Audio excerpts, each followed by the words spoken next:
Welcome back to Star Wars Insights. Now, I think some of you can consider this video to be quite sexist. And the truth is, if you want to think that that is your opinion, I'm not going to try to sway your opinion. Because if I do, it's going to come across quite patronising. But I don't want to try and patronise anybody. I'm just going to be really honest with you. And I think it's about time we ask the question, does Kathleen Kennedy actually like Star Wars? Because I don't see Kathleen Kennedy as a typical Star Wars fan. There's nothing about her that says to me she likes Star Wars. She might appreciate the success of Star Wars, like, you know, the idea that it's got millions of fans and it's made huge amounts of money, billions of dollars. But the actual concept, the storylines, the characters, I don't think she likes it. I don't think that Star Wars is the sort of movie that she would spend her spare time watching. I really don't. I think she actually dislikes Star Wars. And I think that is why Star Wars is starting to fall apart. I actually think that Kathleen Kennedy doesn't like Star Wars. I've seen absolutely nothing which says to me that she enjoys it. And I'm going to show you a few examples. So here we have these Star Wars characters. That to me looks completely staged. She knows there's a camera in the room, so she'll make sure that she has these characters just a little staged. It's very manufactured and staged. It's like marketing. If the cameraman wasn't there, these toys wouldn't be there. That's what it says to me. It's like, I'm going to be very deliberate. I'm going to make the appearance look like I like Star Wars. Again, this seems very staged. It's like a marketing exercise. Let's all stand in line. Let's all face the camera. Let's put on this image. Whether she genuinely believes it, I don't think she does. She might believe the Force is female, but does she appreciate the Force like a Star Wars fan does? Because if you're going to play a role in making Star Wars, in terms of the head of Star Wars, you need to understand and really appreciate it and be a real fan of Star Wars. If you're doing the business side, that's different because you're looking at it from a logical business approach. So you don't need to be a fan of Star Wars. You're not part of the creative team. But there's been many allegations where Kathleen Kennedy has set out certain plot points or desires. So, for example, number one is that she wants it to be a female-led character, which is completely fine because I was really pleased to see Rey as a female.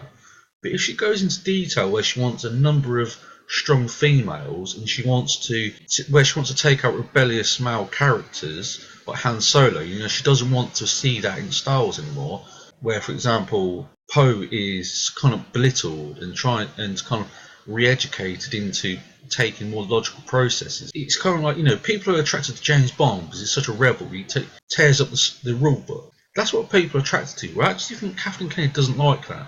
She doesn't like male risk takers.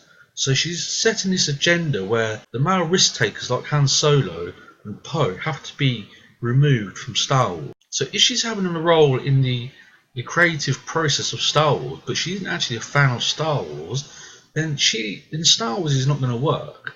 Because it's like, if you're not a fan of Star Trek, you shouldn't be writing Star Trek movies.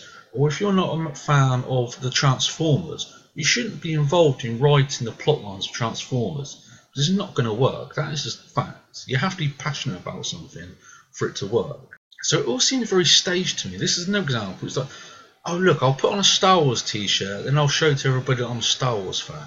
It's completely staged and manufactured. It says to me that in a million years, if she was in her spare time, she would never wear a Star Wars t-shirt because she doesn't really appreciate Star Wars. This isn't a typical fan of Star Wars. You might say that it's because she's female, but there are female Star Wars fans. It might be because of her age, but there will be older Star Wars female fans. Now, in this photo, again, this looks completely staged, and it's like, you know, it's like full of like bravado and marketing. You know, I'm going to show I'm a Star Wars fan, but it's completely fake. You can see right through it. It's just a staged act to try and convince people that she likes Star Wars. But I actually don't think she actually likes Star Wars at all. Now, I want to come to the point of where she's brought in a number of other females into the leadership of LucasFilm, which is completely fine. And it's estimated about 50% of the executives in LucasFilm are now female. If they're Star Wars fans and they understand the Star Wars fandom, they understand why fans of Star Wars like Star Wars, that's completely fine. But if she's just brought women in for the sake of bringing women in, that's really bad, because it's like, for example, let's say you had Ford.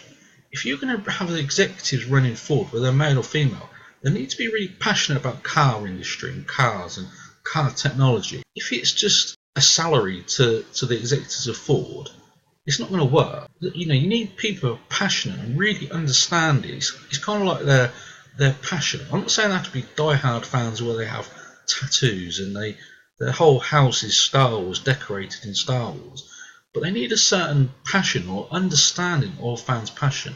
If she's bringing in women who don't understand that, then Lucasfilm is not going to be successful. Now, The Last Jedi has been hugely controversial with many real split in the fandom.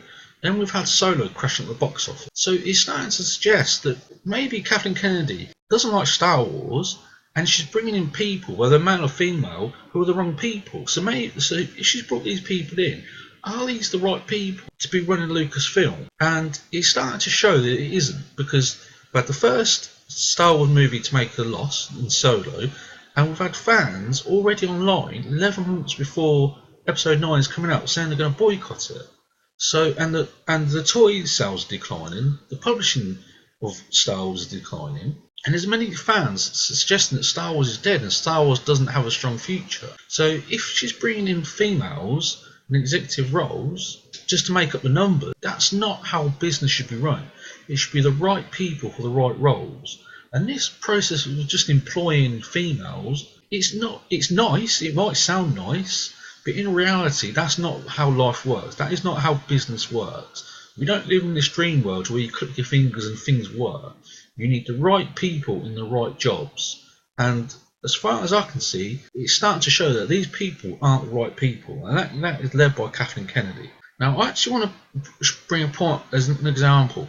I actually believe that Kathleen Kennedy hates the concept of aliens in Star Wars, which is absolutely unbelievable, because aliens are one of the most intriguing characters of Star Wars and some of the most popular and beloved characters of Star Wars, but they've all been killed off. The last one is Chewbacca, who has a minimal role and is now kind of like a pet for Rey. You've got this brand, this franchise, and one of the best assets is the unique characters, and now she's taken those out. If you take out these elements, such as aliens, you're going to have a husk.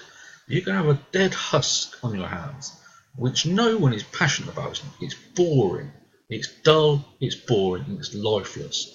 I actually believe that Kathleen Kennedy is actually saying to herself, what the hell is this? What is Star Wars? I don't think she likes Star Wars, and I don't actually think she understands Star Wars.